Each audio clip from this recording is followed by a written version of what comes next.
Muchos meses después, por fin llegó la parte 4 y no solo eso, sino que voy a subir todas las partes que faltan del libro, todo completo. Así que aquí está, la parte 4 de lecturas de desarrollo.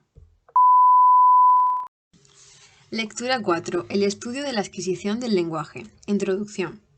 El estudio del lenguaje infantil es un área que siempre ha atraído el interés de los estudiosos del desarrollo, posiblemente porque el uso del lenguaje es uno de los rasgos que más claramente diferencia a los seres humanos de otras especies animales.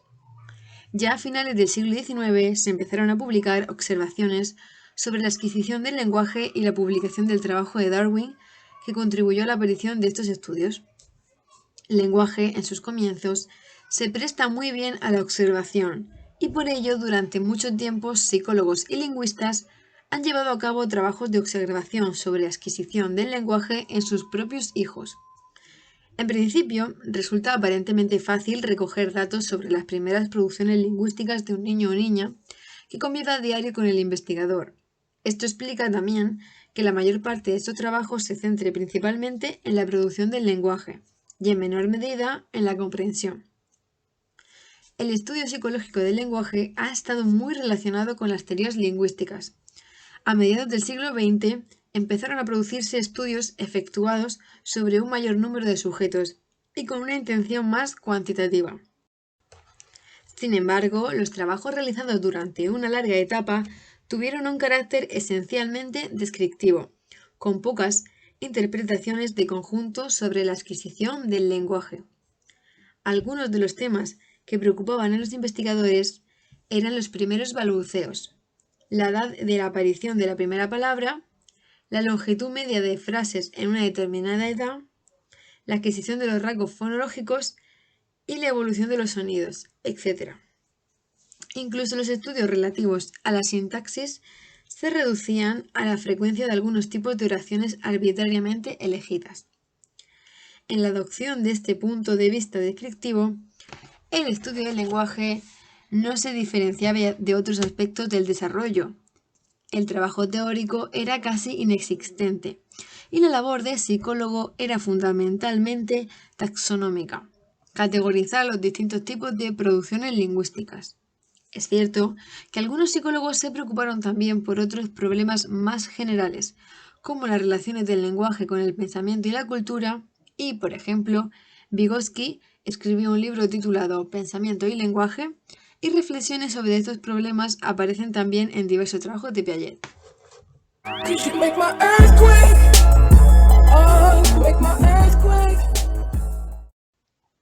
La renovación de los estudios sobre el lenguaje. En el estudio del lenguaje, como en el de otros muchos campos de las investigaciones sobre el desarrollo, aunque por razones no siempre idénticas, se produjeron hacia el final de los años 50 del pasado siglo unos cambios profundos que están relacionados con el progresivo abandono del conductismo y la aparición de las investigaciones cognitivas.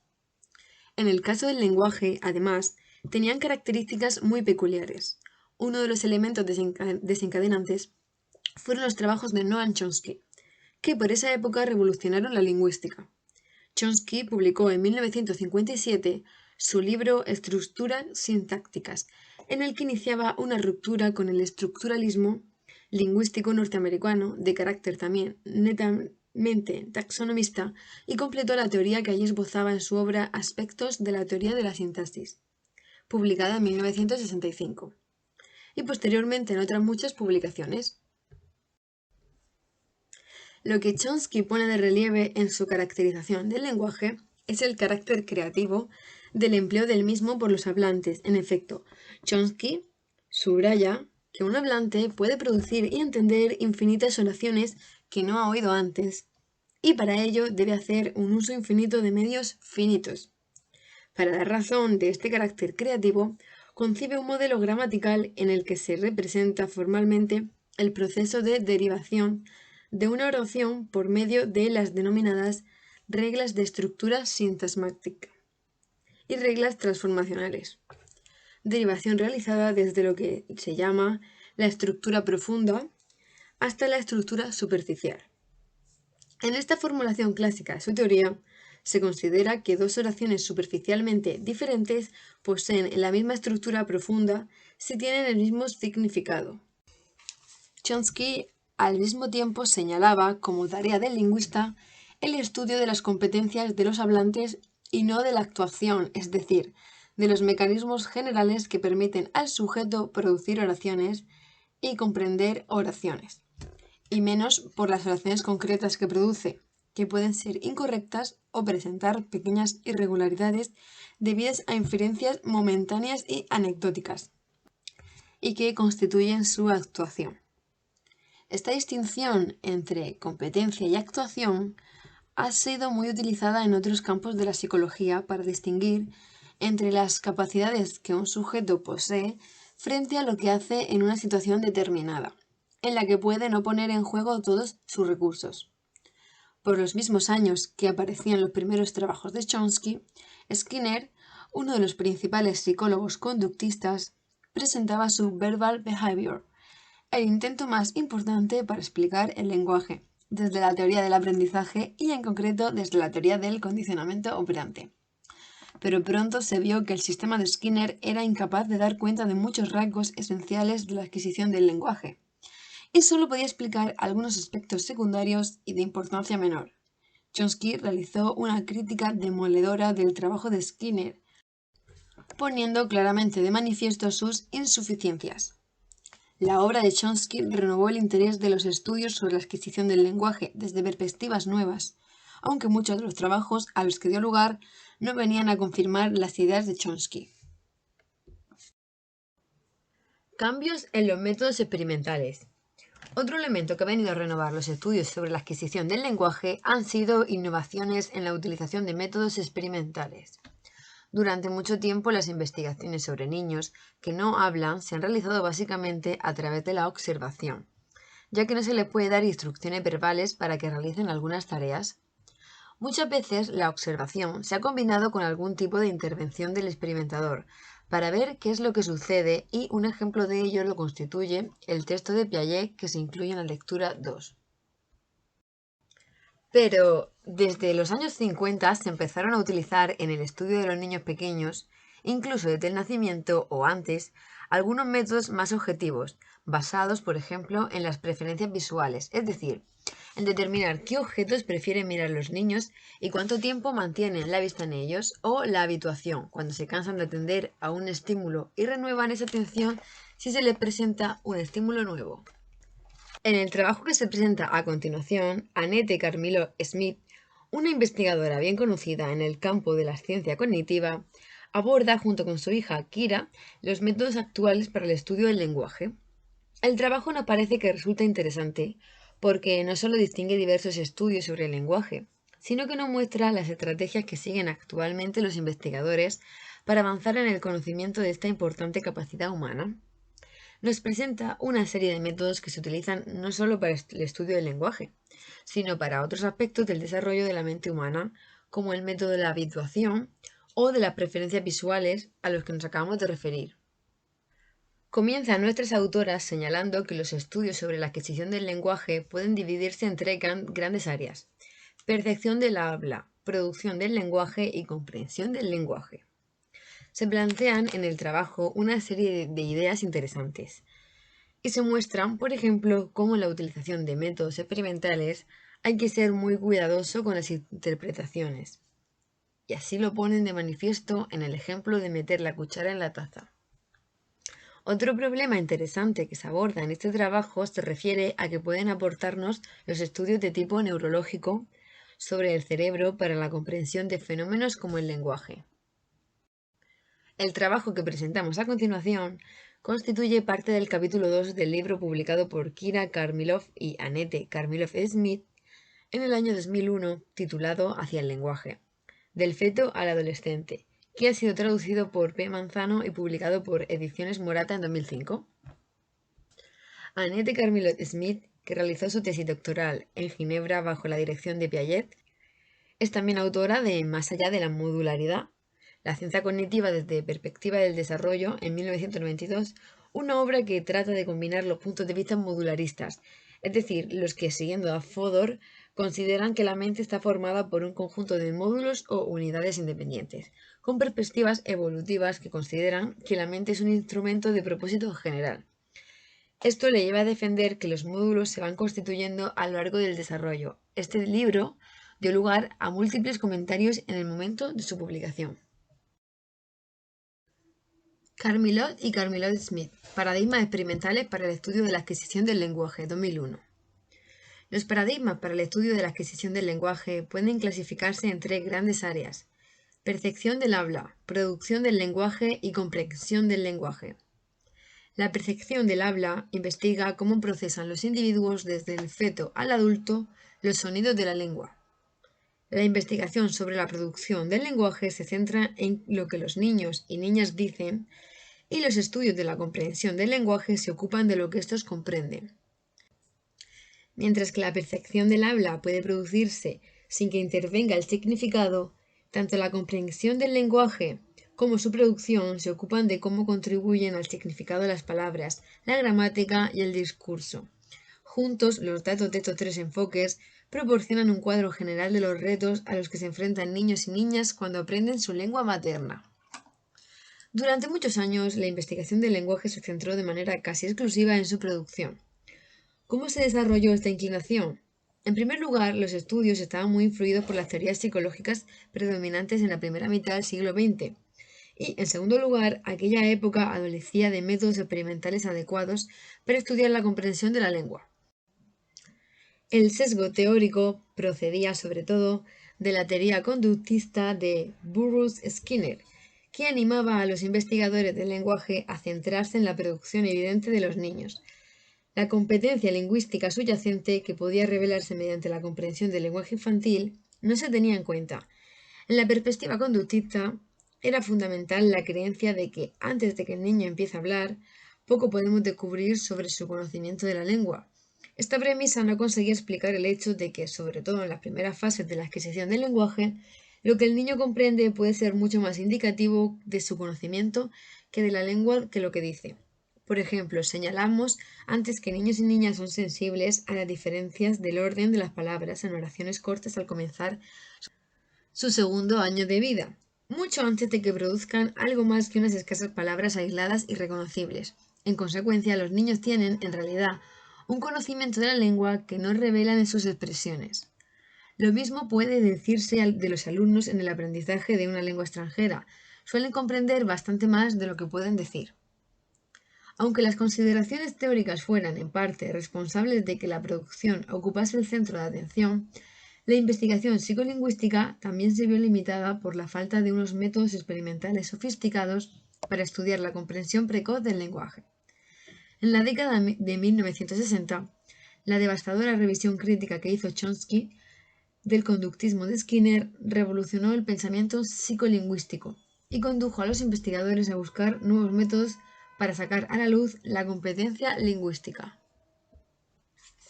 El interés alejó de la producción para acercarse a la concepción de formas de investigar la comprensión del lenguaje. Esto planteaba a los científicos de la lingüística un difícil desafío. Después de todo, en un entorno naturalista, como el de las interacciones cotidianas entre la madre o el padre y el hijo, es factible y lógico que se anote y analice lo que el niño dice durante cada intercambio. Sin embargo, es mucho más difícil determinar si éste comprende la totalidad de ciertas oraciones o si vislumbra su significado basándose solo en una selección de palabras y pistas redundantes. El habla natural incluye una multitud de niveles que van más allá de los 7 léxicos. Imaginemos la situación siguiente. Una madre da instrucciones a su hijo para meter la cuchara en la taza y el niño realiza correctamente la acción. Ahora bien, ¿podemos tomar esto como prueba de que el niño comprende completamente la oración, basándose en sus palabras y estructura? La atención conjunta, madre e hijo, se centra en el mismo objeto o acontecimiento. Y los gestos, como la indicación de la madre, contribuyen a dirigir la atención del niño. La experiencia anterior con cucharas y tazas puede haber guiado sus acciones para colocar la cuchara en el interior de la taza, sin que el niño haya tenido que comprender necesariamente la preposición en. Las restricciones físicas, no podemos meter las tazas en las cucharas, también desempeñan un papel. Es muy posible que en este caso el orden de las palabras no sea vital para determinar el resultado satisfactorio del intercambio. Entonces, ¿qué proporción de la oración, es decir, el contexto estrictamente lingüístico, comprende los niños y niñas en realidad? El único modo de responder a estas preguntas consiste en idear unos experimentos controlados que calibren el nivel preciso de comprensión de la lengua que tiene el niño. Las actitudes teóricas y los paradigmas metodológicos han sufrido enormes cambios en los últimos 20 años, permitiendo a los investigadores centrarse en los primeros momentos del procesamiento del habla y de la lengua. Esos meses cruciales que no solo preceden a las primeras palabras del niño, sino incluso a su primera respiración. En la actualidad, los estudios del procesamiento del habla comienzan centrándose en el feto, en el interior del útero, para descubrir qué función desempeña la experiencia prenatal en la adquisición del lenguaje, si es que tiene alguna. Esto y el creciente interés por la comprensión de la lengua, que también empieza sorprendentemente pronto en la vida del niño, representan algunas de las áreas principales de investigación que destacan en el estudio de la lengua precoz.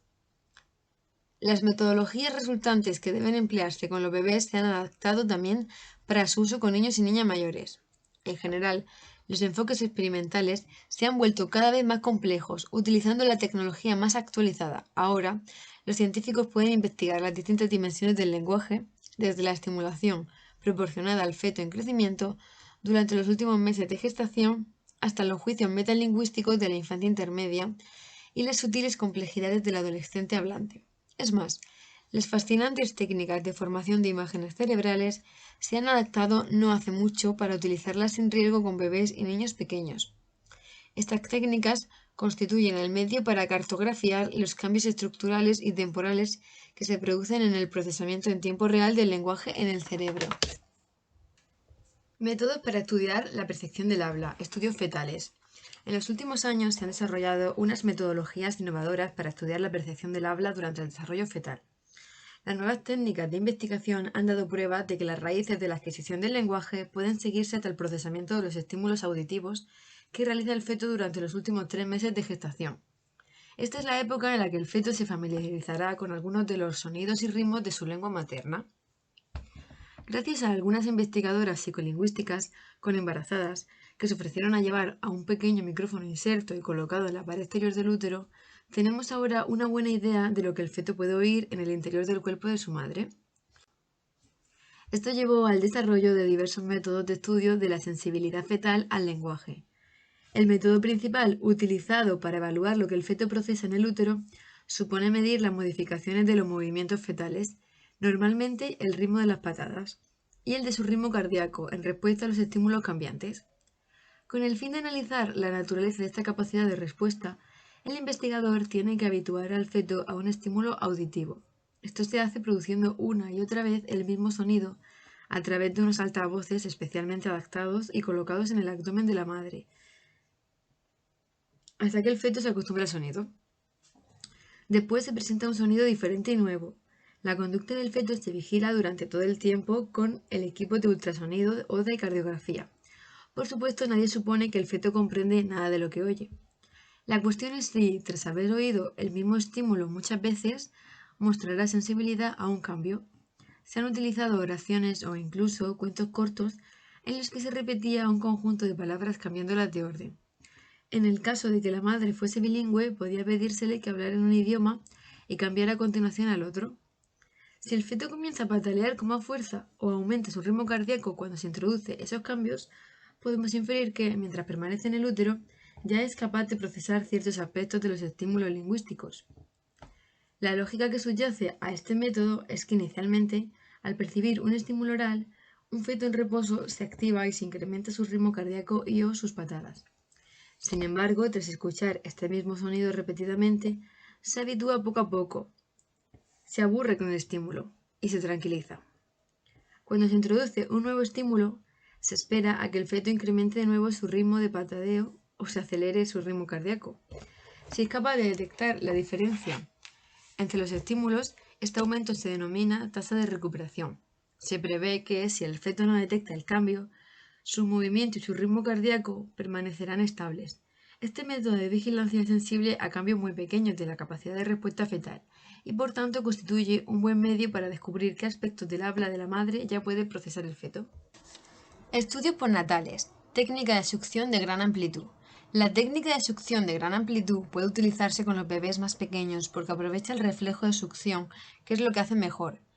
Peter Eimas y sus colaboradores fueron de los primeros en utilizar esta técnica. En un experimento habitual, se coloca al bebé en una sillita abatible, frente a una pared o pantalla blanca, a una distancia de 1 metro. Para llamar su atención, se proyecta sobre la pantalla o pared una imagen atractiva, encima de un altavoz mediante el que se presentan los estímulos de prueba. Para evitar que las reacciones de padres y observadores influyan en la conducta del bebé, se impide que estos oigan los estímulos experimentales.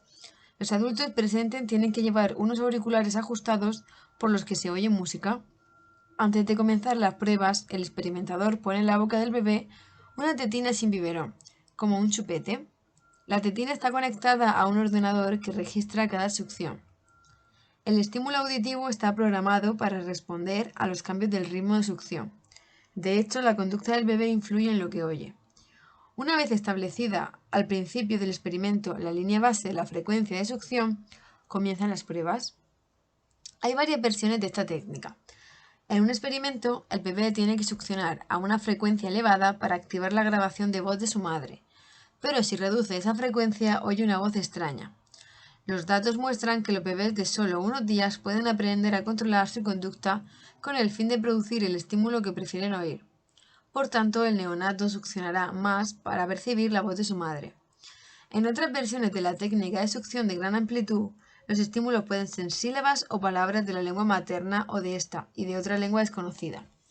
Una vez más, pueden analizarse las diversas frecuencias de succión, no solo para ver si el bebé es sensible a esas diferencias translingüísticas, sino también conocer cuál de los dos estímulos prefiere oír. Procedimiento de preferencia de giro de cabeza. El procedimiento de la preferencia de giro de la cabeza, Head-Tool Preference Procedure, HPP, se utiliza para comprobar las capacidades infantiles para discriminar entre tipos contrastantes de estímulos auditivos. Esta técnica solo es viable para poner a prueba a los bebés, ya que controlan bien los movimientos de la cabeza, es decir, que tienen 4 o más meses de edad. Durante estos experimentos, el niño está sentado en una silleta especial o en las rodillas de la madre o el padre, en una cabina de prueba de 3 lados. Cada panel situado a su derecha e izquierda tiene una luz roja delante de un altavoz. En el panel central está montada una luz verde detrás de la cual se oculta un terminal de ordenador y una caja de respuestas que maneja el investigador. Una cámara conectada con el ordenador registra los movimientos de la cabeza del niño. El investigador puede observar lo que ocurre dentro de la cabina mirando a través de una pequeña abertura que hay en la pantalla. Cada vez que el niño o niña gira la cabeza a la izquierda, al centro o a la derecha, el experimentador pulsa el correspondiente botón de la caja de respuesta.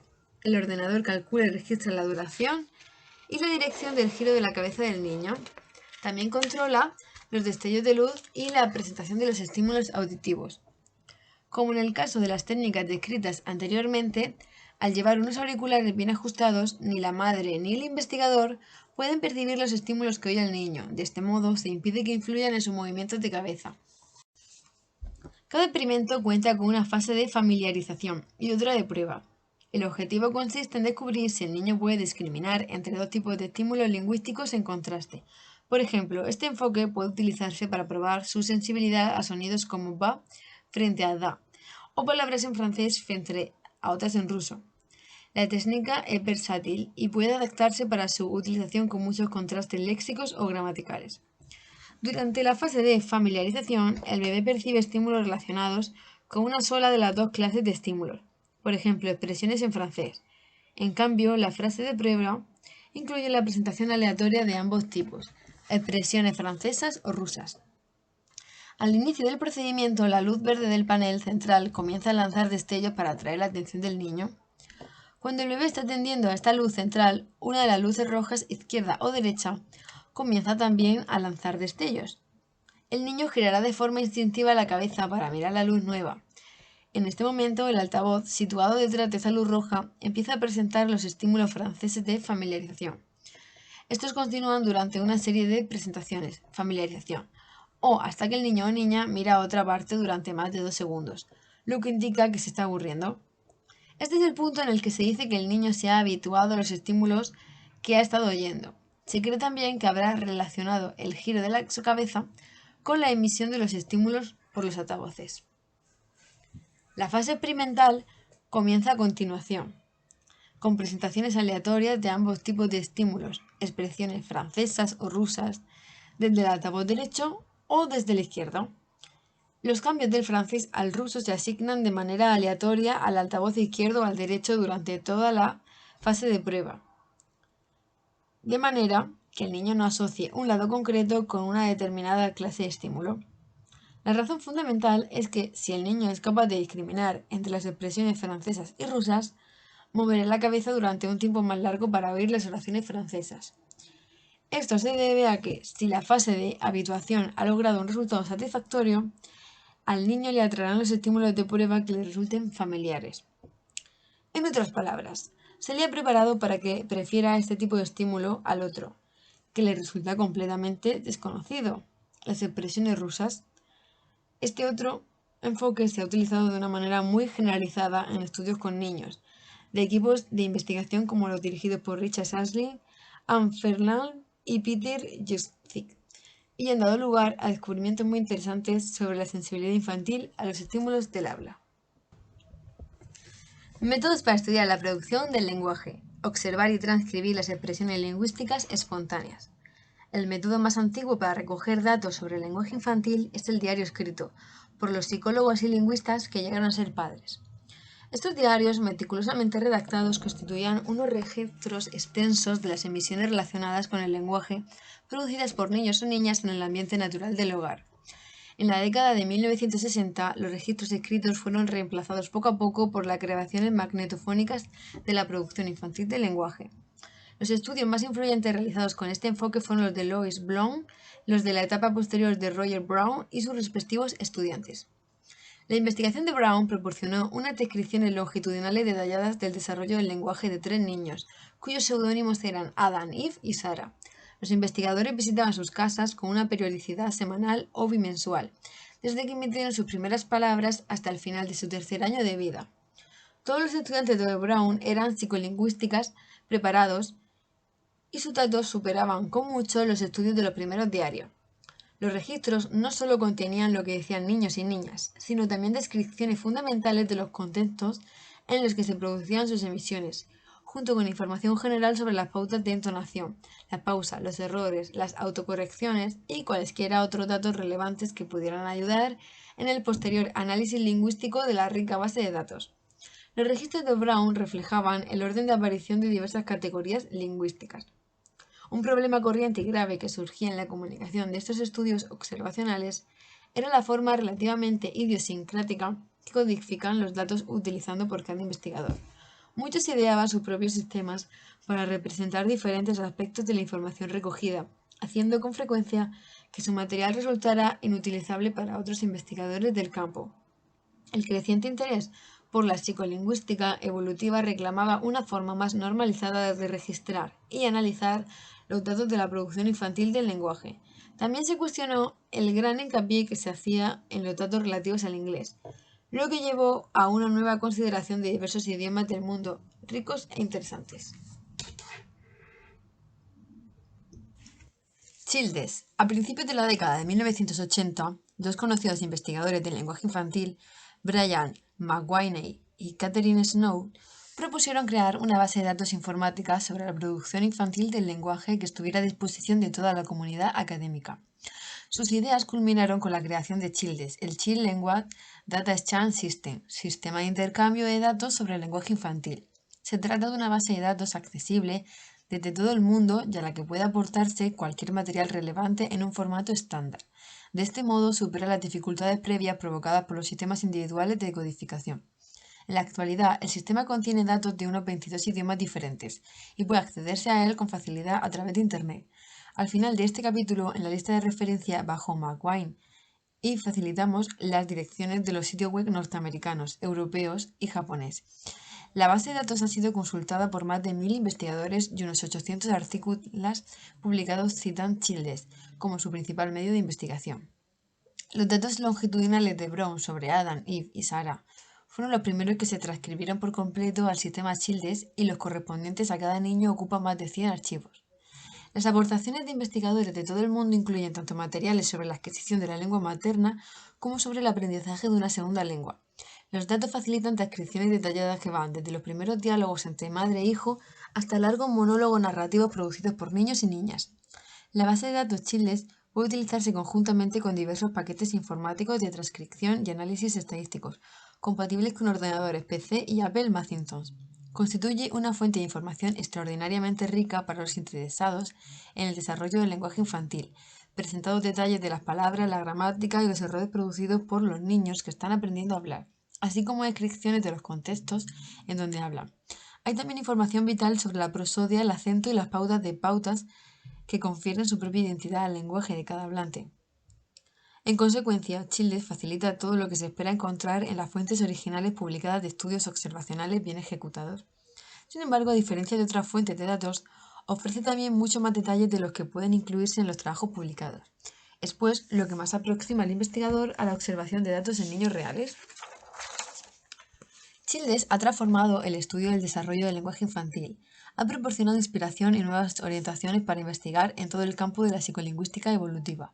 Ahora, en vez de proceder directamente de las hipótesis a la investigación experimental, los investigadores pueden realizar una evaluación inicial de sus hipótesis sobre datos de niños reales antes de realizar las pruebas controladas con sus propios sujetos.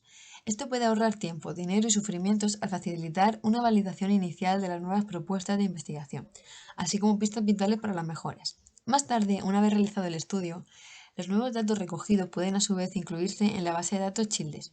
Por tanto, el sistema está actualizándose continuamente y enriqueciéndose con nuevos materiales y novedosos métodos de análisis.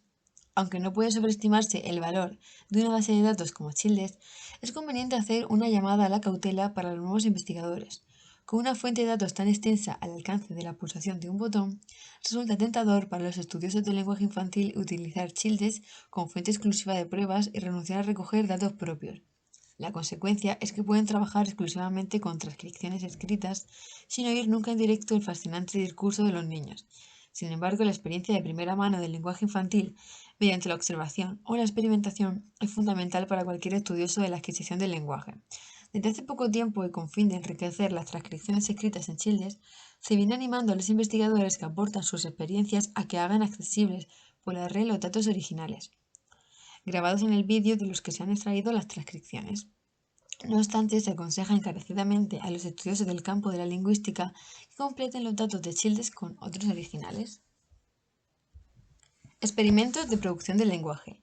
Las interacciones espontáneas entre niños y adultos, así como entre niños y sus hermanos o compañeros, se consideran como una fuente de datos de los estudios de producción del lenguaje. Sin embargo, la observación del habla espontánea está acompañada cada vez con mayor frecuencia de experimentación semiestructurada o estructurada.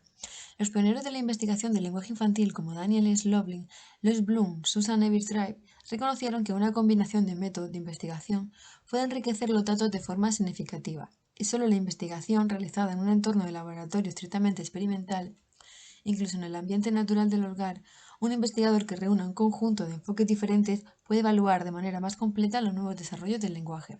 Por ejemplo, el uso de experimentos semiestructurados ad hoc puede ayudar a determinar si la aparición de una nueva estructura lingüística producida por el niño en un contexto se generalizará a otros contextos lingüísticos. Veamos el siguiente ejemplo.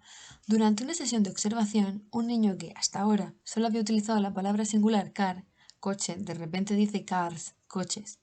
¿Representa esto la aplicación de una regla gramatical recién adquirida para formar el plural de los nombres? En otras palabras, ¿aplica a propósito la regla añadir una S al simple car?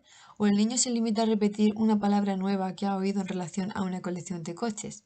¿Se da cuenta en esta frase de que existe una relación entre la palabra car y cars? Una sencilla experimentación sobre la marcha permite al investigador aprovechar este importante momento de la observación del lenguaje. Por ejemplo, presentando al niño parejas y otros objetos que sea capaz de nombrar en singular, como tazas o muñecas quizá, el investigador podrá determinar si el nuevo sonido S del plural se generaliza a diferentes contextos lingüísticos. Métodos para provocar la narración. Los investigadores utilizan diversos métodos para conseguir que los niños produzcan sucesiones de oraciones para informar de acontecimientos del pasado o contar historias imaginarias. Hacia los 3 años de edad se les puede animar a que lo hagan con los siguientes tipos de estímulos. Preguntar al niño qué ocurrió en la escuela, en la fiesta, en las vacaciones, etc. Pedirle al niño que narre un cuento de hadas conocido, contarle un cuento nuevo y pedirle que lo repita, presentar el tema de un cuento, un par de oraciones que presenten a los personajes y al ambiente y pedirle que lo continúe, pedir al niño que narre un cuento basado en una sucesión de dibujos.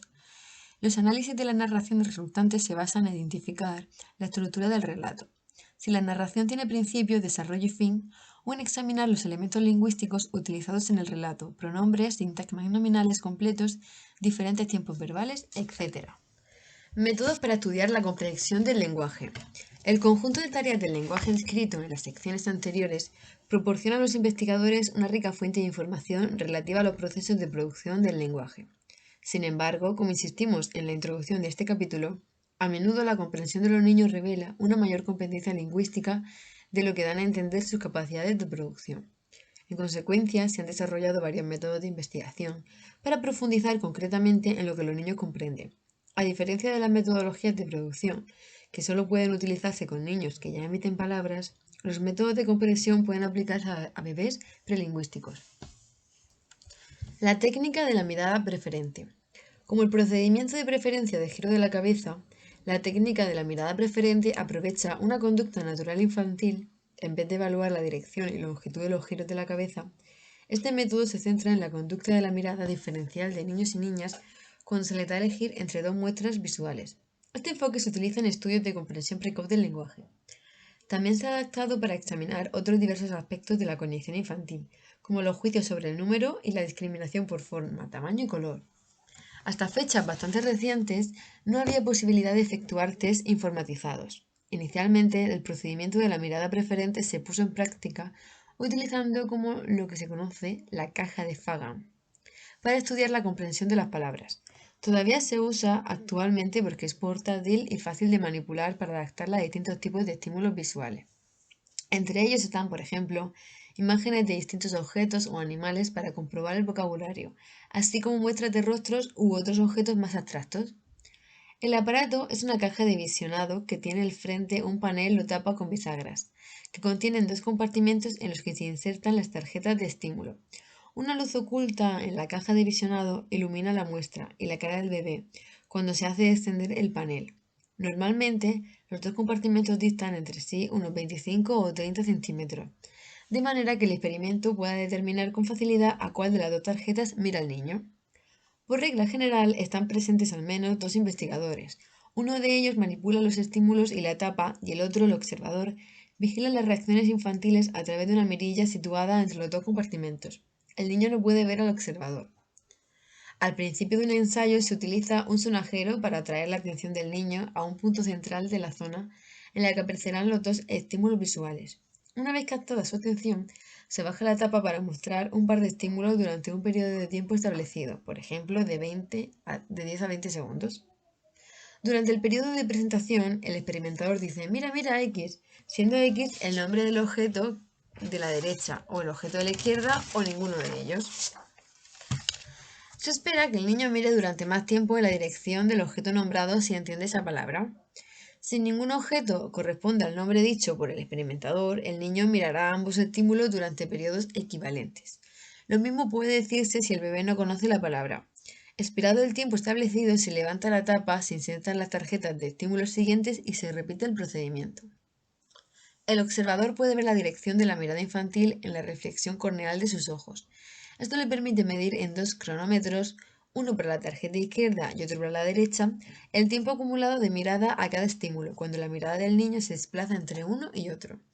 La versión informatizada de la técnica de la mirada preferente es muy semejante, aunque más flexible y precisa. En este caso, los pares de estímulos visuales se presentan en dos monitores, mientras que el estímulo auditivo surge del altavoz central. En su forma más actualizada, los estímulos se presentan en una única pantalla grande, para evitar el efecto de los diferentes tiempos de formación de imágenes en los dos monitores, que puede inducir error. El observador ve la dirección de la mirada del niño a través de una lente oculta situada por encima del monitor o monitores, para registrar el tiempo que el niño dedica a mirar cada muestra. El observador pulsa el botón que corresponde a cada estímulo. Los botones están conectados a un ordenador que registra los tiempos precisos de mirada a cada estímulo y presenta los datos de una forma acta ya para el análisis estadístico. El observador desconoce la posición del estímulo visual de cada ensayo, izquierda o derecha, que corresponde al estímulo auditivo. En la versión informatizada también se registra un vídeo la conducta de la mirada del niño, de manera que permita posteriores pruebas de fiabilidad del observador. Además de la obvia ventaja de la mayor precisión de la presentación del estímulo y de la medida de las respuestas, uno de los principales beneficios de la presentación informatizada consiste en que pueden utilizarse tanto presentaciones estáticas como animadas. Esto significa que no solo puede ponerse a prueba la comprensión infantil de palabras aisladas, sino también de estructuras gramaticales sencillas. Por ejemplo, la sensibilidad del niño al orden de las palabras puede comprobarse utilizando dos muestras animadas sutilmente diferentes. En un lado, una niña empuja a un niño y en el otro lado, el niño empuja a una niña. Se mide a continuación la respuesta de la mirada del bebé al estímulo auditivo. The girl is pushing the boy. La palabra girl, push y boy aparecen en ambas muestras. Solo el orden de las palabras indica cuál de las muestras aludida, por lo que con la conducta del niño nos dirá si es o no sensible a los distintos significados que comunica el orden de las palabras. Técnicas de acontecimientos sucesivos, técnicas offline. Las investigaciones con niños o niñas mayores pueden dividirse en procedimientos sucesivos y simultáneos. Las técnicas de acontecimientos sucesivos offline miden la comprensión haciendo que los niños realicen una acción o hablen tras oír un estímulo lingüístico. En consecuencia, suponen decisiones o reflexiones conscientes del niño. En cambio, las técnicas de acontecimientos simultáneos online miden el procesamiento del lenguaje tal como se produce en tiempo real. La técnica de representación acting out es uno de los métodos sucesivos más corrientes para comprobar la comprensión lingüística de los niños. En este caso, se le proporciona un conjunto de objetos, muñecas, animales u otros, pidiéndole que represente lo que diga el experimentador. Por ejemplo, si a este le interesa averiguar si los niños comprenden la diferencia entre las oraciones activas y las pasivas, puede pedirle que utilicen animales de juguete para mostrar al experimentador que el perro empuja a la vaca frente a la vaca es empujada por el perro. Otra técnica utiliza el procedimiento de señalar una imagen. En este caso se presenta al niño 4 ilustraciones entre las que escoge y se le pide que señale la que muestra la acción dicha por el experimentador. Por ejemplo, la vaca es empujada por el perro. Las otras 3 imágenes pueden mostrar una vaca que empuja a un perro, la respuesta del niño o la niña si solo tiene en cuenta el orden de las palabras. Una vaca que da de comer a un perro, la respuesta del niño si pasa por alto el verbo, y quizá un caballo que empuja a un gato, la respuesta del niño si no presta atención o no comprende los nombres. Aunque las técnicas de señalar la imagen y de representación ofrecen algunas ventajas para averiguar qué aspectos del lenguaje comprende el niño, tienen varios inconvenientes. En la tarea de señalar la imagen, el experimentador decide cuáles son las respuestas erróneas que puede dar el niño y, en consecuencia, el grupo de imágenes presentadas puede influir en sus respuestas. En la técnica de representación, a menudo los niños pequeños tienen problemas para manejar al mismo tiempo dos muñecas u objetos. La tarea del niño no es igual que la comprensión normal del lenguaje, que se produce en tiempo real. En cambio, el niño oye primero una oración y después, post factum, representa o señala el significado que contiene la oración. Esto supone cierto grado de reflexión consciente o un componente metalingüístico que puede trascender la capacidad de los niños o niñas pequeños. Por eso, a pesar de tener quizá la capacidad de comprender la expresión del experimentador, es posible que no pueda manifestar ese conocimiento en una tarea sucesiva. Técnicas de acontecimientos simultáneos, técnicas online. Las técnicas de acontecimientos simultáneos examinan los procesos efectivos de comprensión del lenguaje cuando se producen en tiempo real. Por ejemplo, podemos utilizar este enfoque para comprobar si el niño es sensible a la diferencia entre verbos transitivos e intransitivos. Los experimentos con acontecimientos simultáneos están diseñados en torno al procedimiento siguiente. Se instruye al niño para que vigile y escuche una palabra determinada, por ejemplo, dog, perro, o lion, león, en oraciones que se oyen en un altavoz o por medio de auriculares. Todo está normalizado de antemano y todas las palabras están compensadas respecto a su longitud y su frecuencia en el lenguaje normal y cotidiano. La palabra objetivo está situada inmediatamente después de la forma gramatical que se pone a prueba. Así pues, en el ejemplo siguiente, dog aparece en un caso después de un verbo transitivo utilizado de forma correcta y en otro inmediatamente después de un ejemplo transitivo agramatical. Del mismo modo, Leon aparece después de un verbo intransitivo bien utilizado y directamente después de un ejemplo intransitivo agramatical. El texto anterior a la palabra objetivo debe ser neutro de manera que el niño no pueda prever la aparición de dog, por ejemplo, partiendo de un verbo como struck, acariciado.